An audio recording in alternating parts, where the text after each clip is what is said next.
আপনাদের কাদের কাদের সাথে এমন হয় বলেন তো? আমার তো বাসার ছোট বাবুটাকে মানে আমার তাসমি বুড়িকে একদমই মার্কেটে বা বাইরে কোথাও নিয়ে যেতে ইচ্ছে করে না। আপনারা বিশ্বাস করবেন কি করবেন না জানি না, সে যখনই বাইরে যায় আমাকে মানে ভীষণ একটা মানে বিপাকে ফেলে দেয়।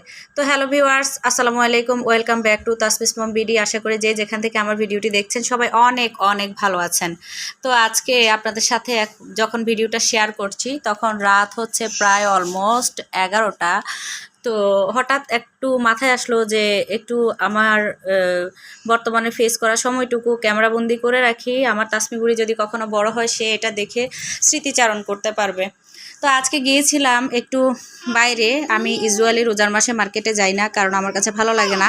এখন অনেকে বলবেন ঈদের মার্কেট তো রোজার মাসেই ভালো, কারণ ঈদ ফিল হয় না, কিন্তু আমার ব্যাপারটা ভিন্ন রকম। আমার কাছে ভালো লাগে না। আমার কাছে মনে হয় আগে যদি করে রাখি আমার সময়, শ্রম এবং টাকা সব কিছুই মোটামুটি একটু বেঁচে যায়।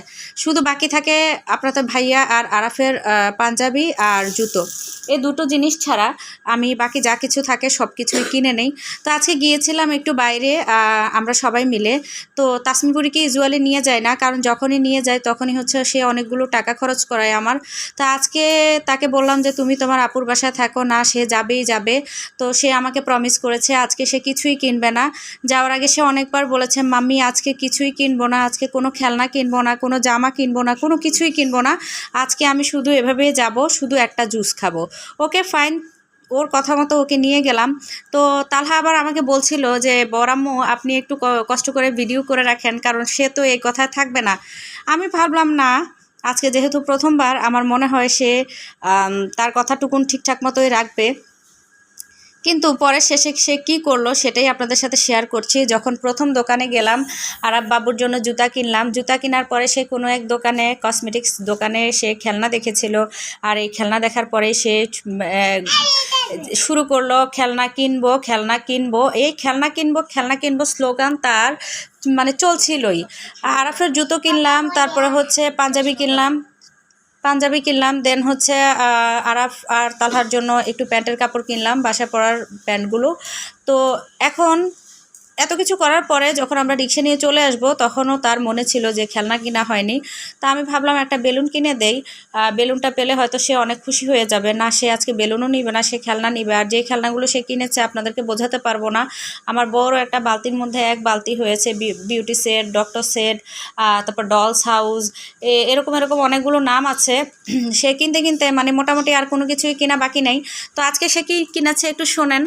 এই তাসমি বুড়ি এদিকে তাকাও, বলো হ্যালো ভিউয়ার্স, কি কিনেছো আজকে দেখাও তো। কি কিনেছো? খেলনা কিনেছো? এটা বিউটি সেট? ও আচ্ছা আচ্ছা। তো এখন আপনাদের সাথে সে দেখাবে সে কি কি কিনেছে। দেখি তাসমি বুড়ি দেখাও তো, কি এটাতে? আচ্ছা, আনার পরে আর কি আছে দেখাও তো। আংটি আছে, আর ভ্যানিটি ব্যাগ আছে। ও, পছন্দ হয়েছে তোমার? খুশি হয়েছো? আচ্ছা, আপনাদের কাদের কাদের সাথে এমন হয় একটু কমেন্টস করে জানাবেন তো। আমার তো একদমই ভালো লাগে না ওকে নিয়ে আমি মার্কেটে যেতে, বিশেষ করে সে যখনই যায় আর যদি তার মানে সবচেয়ে পছন্দের মানুষটি যদি তার সাথে থাকে। আর তাসমি তোমার সবচেয়ে পছন্দের মানুষটা কে? ও আচ্ছা, তাহলে আপনারা অ্যান্সারটা পেয়েই গেলেন। তার পছন্দের মানুষটি যদি তার সাথে থাকে তাহলে তো তার একদম ঈদের চাঁদ। সে কোনো কিছুই রেখে আসবে না, সব কিছুই নিয়ে আসবে। আর মানে সে খুব ভালো করে ইমোশনালি ব্ল্যাকমেল করতে পারে ওর বাবাকে। ওর বাবা যখনই তাকে কিছু বলে তখনই সে বলে পাপা তুমি না আমাকে ভালোবাসো। এটা হচ্ছে তার একটা কমন ডায়লগ। এই ডায়লগটা দিয়ে সে মোটামুটি তার যত কিছু স্বার্থ আছে সব সিদ্ধি করে নেয়। তো ভিউয়ার্স, আপনাদের সবাইকে অসংখ্য ধন্যবাদ আমার ভিডিওটি এতক্ষণ ধৈর্য ধরে দেখার জন্য। আর যে যেখান থেকে আমার ভিডিওটি দেখছেন, ভিডিওটি যদি ভালো লেগে থাকে অবশ্যই একটি লাইক, কমেন্ট, শেয়ার করে যেতে ভুলবেন না। আসসালামু আলাইকুম।